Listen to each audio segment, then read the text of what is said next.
चलता, समय उसे पछाड़ करके फेंक देता है। एग्रीकल्चर के अंदर हम कहेंगे तो सबसे अगर कोई बैकवर्ड इलाका था तो वो बाड़मेर जिला था। और अगर आज विश्व के अंदर कोई एग्रीकल्चर के अंदर, कृषि के अंदर कोई धूम मचाने का काम कर रहा है तो वो भी बाड़मेर जिला ही है।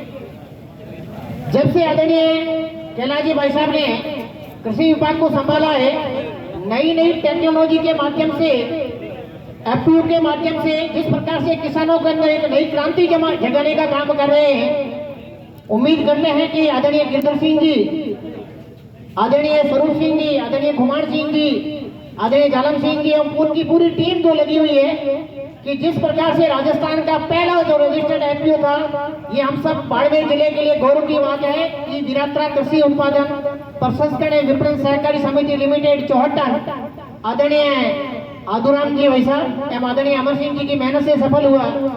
हमारी पूरी टीम तन मन से लगी। हम सब के लिए गौरव की बात है कि पहला एफपीओ चौहट्टा हमने रजिस्टर्ड करवाया। उसके बाद में पोस्टल विमोचन आदरणीय कैलाश भाई साहब एवं आदरणीय हमारा अर्जुन राम जी मेघवाल भाई साहब ने पोस्टर विमोचन किया, सतीश जी पुनिया साहब ने उद्घाटन किया। अभी हमें किसान मेले का उद्घाटन करने का, एक बहुत बड़ा किसान मेला आयोजित करने का भी सौभाग्य प्राप्त हुआ और हमें खुशी है कि उसी से प्रेरित होकर के आदरणीय गिरधर सिंह जी ने भी ऐसा विचार किया कि हमें भी यहाँ पर एफपीओ बनाना चाहिए। सज्जनों, सबसे पहले मैं ये बताना चाहता हूँ कि एफपीओ वास्तव में है क्या, इसका हमें क्या बेनिफिट मिलेगा, हमें क्यों बनाना चाहिए।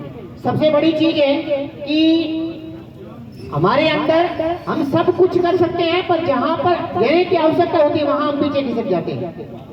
सामान्य सी बात है कि इसके लिए सामान्य डॉक्यूमेंट देने होते हैं, आधार कार्ड, बैंक डायरी, खेत की खतौनी, 3 फोटो और 2000 रुपए शेयर राशि।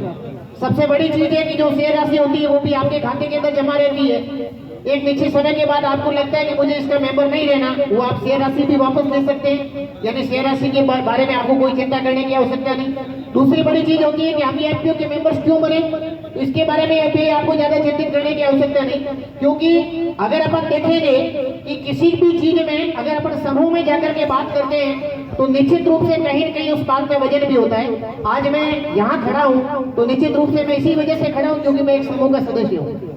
अगर मैं सामान्य व्यक्ति था तो शायद मुझे ये मंच नहीं मिलता। तो इस प्रकार से समूह के अंदर हम जाएंगे, चाहे अधिकारियों से बात करेंगे, चाहे कंपनियों से बात करेंगे, अथवा किसी भी डिपार्टमेंट में जाकर के हम अपनी बात रखेंगे तो बात में वजन तभी होगा जब हमारा समूह होगा। दूसरी चीज कि हमारा बैकवर्ड इलाका है। सबसे पहले मुझे भी इसी विधानसभा के अंदर मैंने एफपीओ की 2-3 मीटिंग ली थी। मैं गडरा भी गया था, रामसर भी गया था और भी 2-3 जगह मीटिंग करने का सौभाग्य प्राप्त हुआ। तो वहां पर गए तो उन लोगों ने ये कहा कि हम एफपीओ क्यों बनाएं और हमारा इसमें बेनिफिट क्या होगा। सज्जनों में आपको सबसे बड़ी चीज कि हम एफपीओ बनाने से हमें इसमें फायदा क्या होगा, क्योंकि हमारे लोग यही है, अपने भी पीछे 3 स्टॉल लगी हुई है और आकर के सीधे यही पूछेंगे भाई साहब इसमें सब्सिडी कितनी मिल रही है। सज्जनों देखिए, कई भी चीज ऐसी होती है क्वालिटी और क्वांटिटी।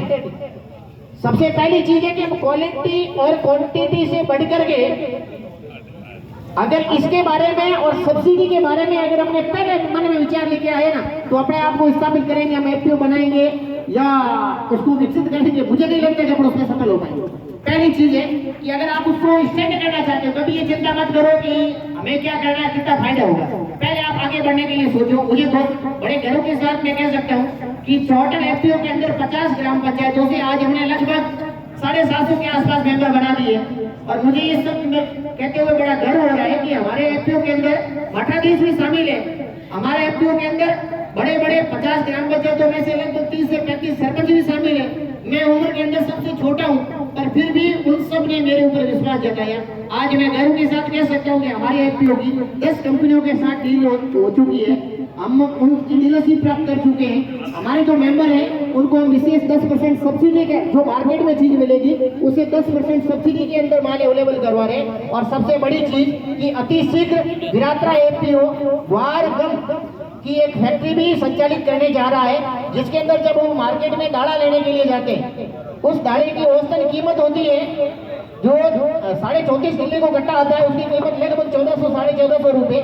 और जब दुर्भाग्य के साथ कहना पड़ता है कि जो व्यापारी इसका व्यापार करते हैं बिना कोई चिंता किए हुए, उसके अंदर जब हम देखते हैं कि नीचे जब दाना निकालते तो बजरी भी निकलती है।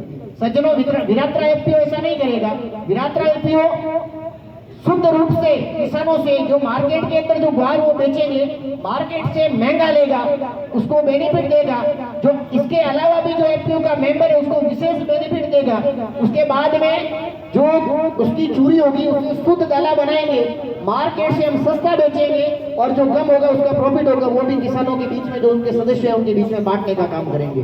हम गोमाता से भी छेड़छाड़ नहीं करेंगे, उसको भी नुकसान नहीं पहुंचाएंगे, उसका भी बेनिफिट करेंगे, किसान का भी बेनिफिट करेंगे और एफपीओ को भी स्टैंड करेंगे। ये तभी संभव होगा जब हम सब मिलकर के काम करेंगे। सज्जनों, इसके अलावा हम सूखे बेल्ट के अंदर सबसे बड़े ये जो फार्मर प्रोड्यूसर ऑर्गेनाइजेशन है, ये देश के विभिन्न भागों में पहले से खूब बने हुए। मोदी जी ने आने के बाद एक संकल्प लिया कि हमें किस प्रकार से किसानों का उत्थान कर सकते हैं, तो उन्होंने सोचा कि प्रत्येक ब्लॉक स्तर पर एक एफपीओ होना चाहिए। ये ऐसी उनकी परिकल्पना थी। आज लगभग 750 के समथिंग एफपीओ भाट में रजिस्टर हो चुके हैं। 10,000 बनने हैं। अगर कहीं नहीं बने तो हम आग्रह करेंगे कि आप आदरणीय मंत्री जी से मिलें और अभी रजिस्ट्रेशन करें, क्योंकि कोटा पूरा होने के बाद आप नहीं बना पाओगे, पहली चीज। दूसरी चीज, अपने सूखे बेल्ट के अंदर क्या कर सकते हैं। जैसे अभी आया था, उन्होंने कहा कि खाद के लाइसेंस ले लो, वगैरह वगैरह तरह की 17 तरह की जानकारी दी जाती है। मैं रामसर के अंदर बैठक लेने गया था और वहाँ रामसर के अंदर बैठक ली, तो वहाँ पर जब बैठे थे, शायद उनमें से कोई कार्यकर्ता आज भी मौजूद हो, उन्होंने सबसे पहले जो आया था बाहर से कंपनी का आदमी था, उसने कहा कि हम आपको मार्केट से सस्ती आपको खाद देंगे। उसने कहा कि भाई साहब, हमने कभी खाली कट्टा भी नहीं देखा, हमारे कोई खाद का यहाँ यूज नहीं होता। ऐसी क्या चीज है, मैं आपको उदाहरण देना चाहूंगा। सबसे ज्यादा अगर एफपीओ का डेवलपमेंट अगर हो सकता है तो वो सबसे ज्यादा डेवलपमेंट का अगर कोई क्षेत्र है तो उससे विधानसभा हो सकती है।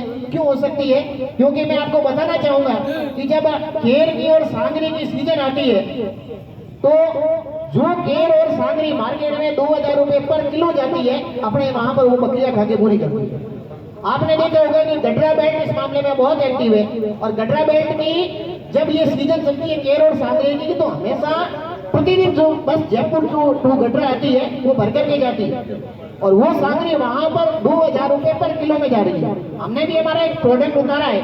मैं भी सबसे आग्रह करूंगा कि अगर आप किसी को गिफ्ट लेना चाहते हैं तो विरात्रा एफपीओ का स्पेशल गिफ्ट है, जिसके अंदर हम 4 तरह के आइटम्स पंचकूटा के रूप में लेकर के आए हैं, जिसमें केर है, सांगरी है, गुंदा है और चापटिया है।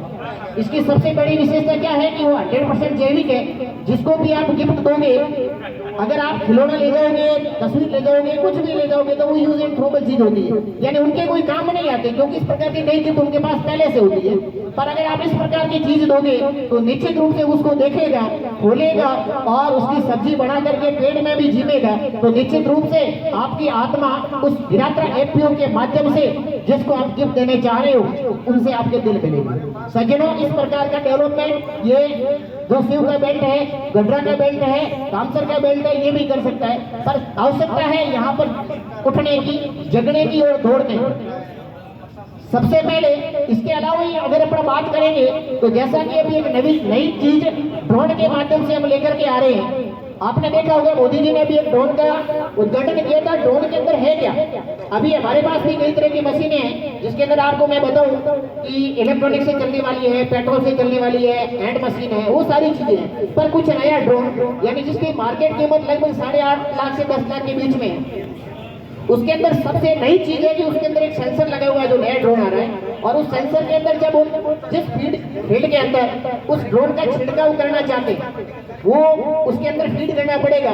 फीड करने के बाद में जब वो ड्रोन दवाई का छिड़काव करने वहां पर निकलेगा तो उसका दवाई का छिड़काव वहीं पर होगा जहां पर फसल उगी हुई है। अगर वहां पर फसल नहीं उगी हुई है तो वहां पर दवाई का 0 वेस्टेज होगा।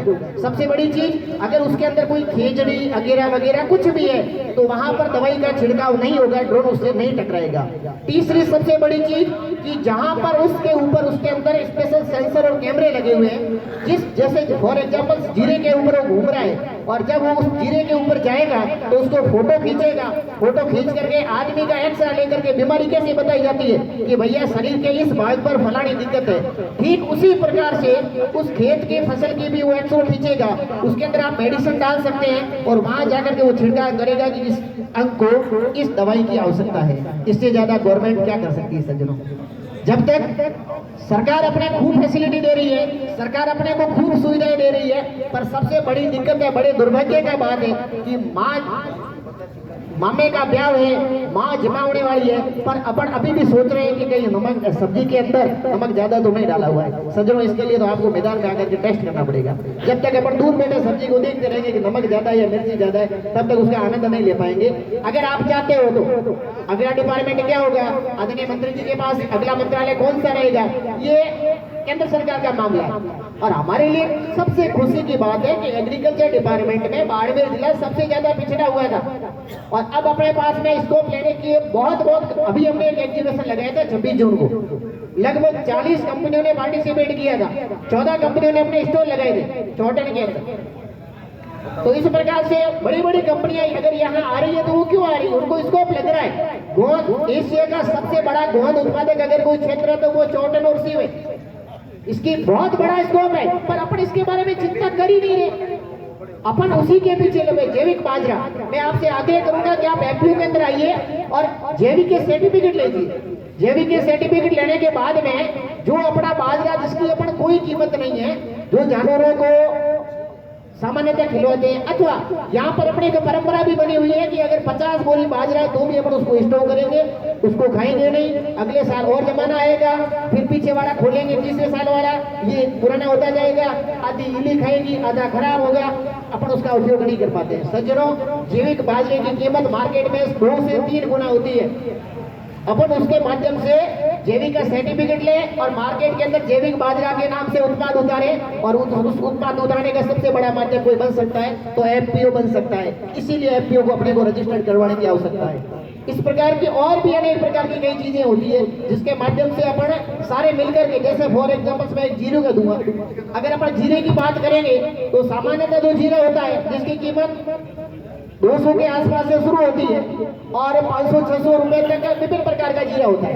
आप एक एग्जांपल्स के लिए, उदाहरण के लिए मैं आपको बताऊं कि जो सामान्य जीरा होता है, अपन जब जीरे में जाते हैं, यहाँ से जब जीरा उठाते हैं तो उसकी कीमत 200 रुपए, मंडी तक जाएंगे तो वो 200, जब देखेगा कि ये आदमी थका हुआ है, परेशान है और अब इसको बेच के ही जाना है, तो वो रेट अपने हिसाब से 10 रुपए और डाउन कर देता है, 10 रुपए वो तोलने में भीड़ दे देगा। इस प्रकार से वो जो 220 मिलने थे वहां अपने को 200 रुपए मिल रहे हैं। क्यों नहीं वो जीरा पर वहां नहीं बेच करके हम यहाँ पर उसकी ग्रेडिंग और सॉर्टिंग करवाएं और उसके बाद में उसकी मूंछ कटा करके उसी जीरे को अपन 5 गुना बेच सकते हैं। मैं आपको एक उदाहरण दूंगा, हैंडलूम के अंदर आप जाइए, ज्यादा दूर जाने की जरूरत नहीं, आप बाड़मेर जाइए और वहां पर आप जाओगे तो जीरे की पैकिंग रखनी होती है 100 ग्राम 100 रुपए, यानी वही जीरा जो अपने खेत से 200 रुपए में गया वहां पर 1000 रुपए में बिक रहा है। अपन 1000 में नहीं बेच सकते, पर हम 600 रुपए में तो बेच सकते हैं ना। उस बेचने का माध्यम क्या है, एफपीओ। आप ग्रेडिंग सॉर्टिंग लगाइए, उसकी सबसे बड़ी विशेषता है कि गवर्नमेंट लगभग 45% पीएमएफ योजना के तहत अपने को सब्सिडी दे रही है। लगभग 35% के आसपास राज्य सरकार की सब्सिडी है। इसके अलावा ब्याज दर अपना 7% है। समय पर अपन ब्याज चुकाएंगे तो निश्चित रूप से अपने को 3% और सब्सिडी डाउन होती है, यानी अपने 4% ब्याज दर की दर से अपन 1 करोड़ तक का लोन आराम से विद इन प्रोसेस दे सकते हैं। इसके अलावा हायरिंग सेंटर भी ले सकते हैं। हायरिंग सेंटर का अर्थ क्या होता है, मैं संक्षिप्त शब्दों में आपको बता दूं। जैसे एक अपन कंटी लाते हैं, तवी लाते हैं, थ्रेशर लाते हैं, ट्रैक्टर लाते हैं, रोटावेटर लाते हैं। एक अगर अपन थ्रेशर लाते हैं तो कई ऐसे थ्रेशर है जिसकी कीमत 5-6 लाख रुपए होती है। तो अपन एक छोटा ही उदाहरण जैसे कंटी है, अपने ट्रैक्टर है पर कंटी की अपने को साल में केवल 10 दिन के लिए आवश्यकता रहती है, उसके बाद में अपने कोई उपयोगिता नहीं है। एक कंटी औसतन 28,000 रुपए की आती है और 5 दिन का अगर अपन उसका यूजेबल माने तो उसको लाने के बाद में अपने को 360 दिन उसको केवल निगरानी करने के लिए लगाना पड़ता है।